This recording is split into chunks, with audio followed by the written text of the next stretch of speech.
Hi friends, ಎಲ್ಲರಿಗೂ ನಮಸ್ಕಾರ. Welcome back to my channel. ನಾನಿವತ್ತು ಮಡಕೆ ಕಾಳಿನ ಪಲ್ಯ ತೋರ್ಸಕತ್ತೀನಿ. ಅದು ಹೆಂಗೆ ಮಾಡೋದು ಅಂತಂದರೆ, ಅದಕ್ಕೆ ಬೇಕಾಗಿರೋ ಇಂಗ್ರೀಡಿಯೆಂಟ್ಸ್ ಏನಂದರೆ ಸಾಸಿವೆ, ಜೀರಿಗೆ, ಅರಿಶಿನ, ಒಂದು ಅರ್ಧ ಈರುಳ್ಳಿ, ಒಂದು ಚಿಕ್ಕ ಟೊಮ್ಯಾಟೊ, ಆಮೇಲೆ ಹಸಿಮೆಣಸಿನ್ಕಾಯಿ, ಶುಂಠಿ ಬೆಳ್ಳುಳ್ಳಿನ ಪೇಸ್ಟ್ ಮಾಡ್ಕೋಬೇಕು. ಆಮೇಲೆ ಮಡಕೆ ಕಾಳು ಇಷ್ಟನ್ನು ತೊಗೊಂಡಿದ್ದೀನಿ ನಾನು. ಇಷ್ಟು ಮಡಕೆ ಕಾಳಿನ ಪಲ್ಯ ಮಾಡಬೇಕು. ಒಂದು ಬಾಣಲೆ ಇಟ್ಕೊಂಡಿದ್ದೀನಿ. ಅದಕ್ಕೆ 3 ಟೇಬಲ್ ಸ್ಪೂನ್ ಅಷ್ಟು ಎಣ್ಣೆ ಹಾಕಬೇಕು.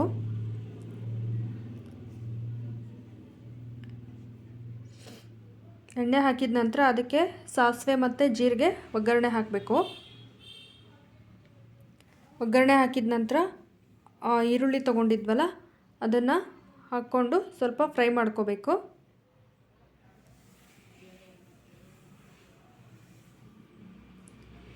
ಚೆನ್ನಾಗಿ ಫ್ರೈ ಮಾಡ್ಕೋಬೇಕು. ಅದನ್ನು ಚೆನ್ನಾಗಿ ಫ್ರೈ ಆದಮೇಲೆ ಅದಕ್ಕೆ ಸ್ವಲ್ಪ ಕರಿಬೇವು ಹಾಕ್ಕೋಬೇಕು. ಕರಿಬೇವು ಹಾಕ್ಕೊಂಡು ಕೂಡ ಅದನ್ನೆಲ್ಲ ಚೆನ್ನಾಗಿ ಫ್ರೈ ಮಾಡ್ಕೋಬೇಕು. ಅದಕ್ಕೆ ಸ್ವಲ್ಪ ಅರಿಶಿನ ಹಾಕ್ಕೋಬೇಕು. ಆಮೇಲೆ ಸ್ವಲ್ಪ ಟೊಮೆಟೊ ತೊಗೊಂಡಿದ್ವಲ್ಲ ನಾವು, ಅದನ್ನು ಕೂಡ ಹಾಕ್ಕೊಂಡು ಚೆನ್ನಾಗಿ ಆಮೇಲೆ ಫ್ರೈ ಮಾಡ್ಕೋಬೇಕು. ಫಸ್ಟ್ ಇದು ಈರುಳ್ಳಿ ಫ್ರೈ ಆದಮೇಲೆ ಟೊಮೆಟೊ ಹಾಕ್ಕೋಬೇಕು.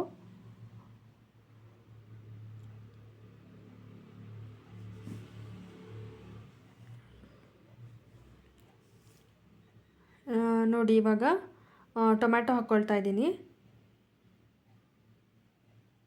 ಟೊಮೆಟೊ ಎಲ್ಲ ನೀಟಾಗಿ ಹಾಕ್ಕೊಂಡು ಚೆನ್ನಾಗಿ ಮೆತ್ತಗಾಗೋ ಹಾಗೆ ಫ್ರೈ ಮಾಡ್ಕೋಬೇಕು. ಇದನ್ನು ಉತ್ತರ ಕರ್ನಾಟಕ ಕಡೆ ಯೂಸ್ ಮಾಡ್ತಾರೆ ಜಾಸ್ತಿ, ಮಡಕೆ ಕಾಳಿನ ಪಲ್ಯ ಅಂತ. ಹೆಲ್ತಿಗೆ ತುಂಬಾ ಒಳ್ಳೆಯದಿದು. ನೋಡಿ, ಟೊಮೆಟೊ ಚೆನ್ನಾಗಿ ಫ್ರೈ ಆಗ್ತಾಯಿದೆ. ಇದು ಫ್ರೈ ಆದಮೇಲಿಂದ ಹಸಿಮೆಣಸಿನ್ಕಾಯಿ, ಶುಂಠಿ ಬೆಳ್ಳುಳ್ಳಿನ ನಾವು ಪೇಸ್ಟ್ ಮಾಡ್ಕೊಂಡಿದ್ವಿ ಅಲ್ವಾ, ಅದನ್ನು ಕೂಡ ಅದರೊಳಗೆ ಹಾಕ್ಕೊಂಡು ಅದರದ್ದು ಹಸಿ ಸ್ಮೆಲ್ಲೆಲ್ಲ ಹೋಗೋವರೆಗೂ ಅದನ್ನು ಚೆನ್ನಾಗಿ ಫ್ರೈ ಮಾಡ್ಕೋಬೇಕು.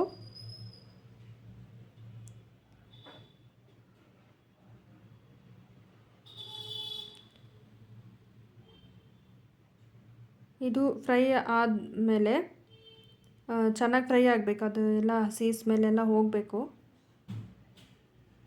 ಅದೆಲ್ಲ ಹೋದ್ಮೇಲೆ ಇವಾಗ ನಾವು ಸ್ವಲ್ಪ ಮಡಕೆ ಕಾಳೇನು ತೊಗೊಂಡಿದ್ವಲ್ಲ ಅದನ್ನು ಇದಕ್ಕೆ ಹಾಕ್ಕೊಂಡು ಫ್ರೈ ಮಾಡ್ಕೋಬೇಕು. ಚೆನ್ನಾಗಿ ಮೊಳಕೆ ಬರೆಸಿದ್ದೀನಿ. ಮೊಳಕೆ ಬರೆಸಿರುವಂಥ ಮಡಕೆ ಕಾಳನ್ನು ಹಾಕಿ ಚೆನ್ನಾಗಿ ಫ್ರೈ ಮಾಡ್ಕೋಬೇಕು. ಮೊಳಕೆ ಹೆಂಗೆ ಬರೆಸೋದು ಅಂತ ನಾನು ನೆಕ್ಸ್ಟ್ ವಿಡಿಯೋದಲ್ಲಿ ಹೇಳ್ತೀನಿ ಹೇಗೆ ಅಂತ. ಇದನ್ನು ನೆನೆಸ್ಬಿಟ್ಟು ಮೊಳಕೆ ಬರೆಸ್ಕೋಬೇಕು. ಇದಕ್ಕೆ ಹಾಕ್ಕೊಂಡ್ಮೇಲೆ ಸ್ವಲ್ಪ ರುಚಿಗೆ ತಕ್ಕಷ್ಟು ಉಪ್ಪು ಹಾಕ್ಕೋಬೇಕು. ನಿಮಗೆ ಎಷ್ಟು ಬೇಕೋ ಅಷ್ಟು ನೋಡಿ ಹಾಕ್ಕೊಳ್ಳಿ.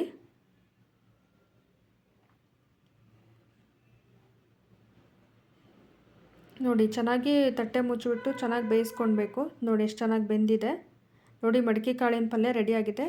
ಪ್ಲೀಸ್ ನಮ್ಮ ಚಾನಲ್ನ ಸಬ್ಸ್ಕ್ರೈಬ್ ಮಾಡಿ, ಲೈಕ್ ಮಾಡಿ ಮತ್ತು ಶೇರ್ ಮಾಡಿ.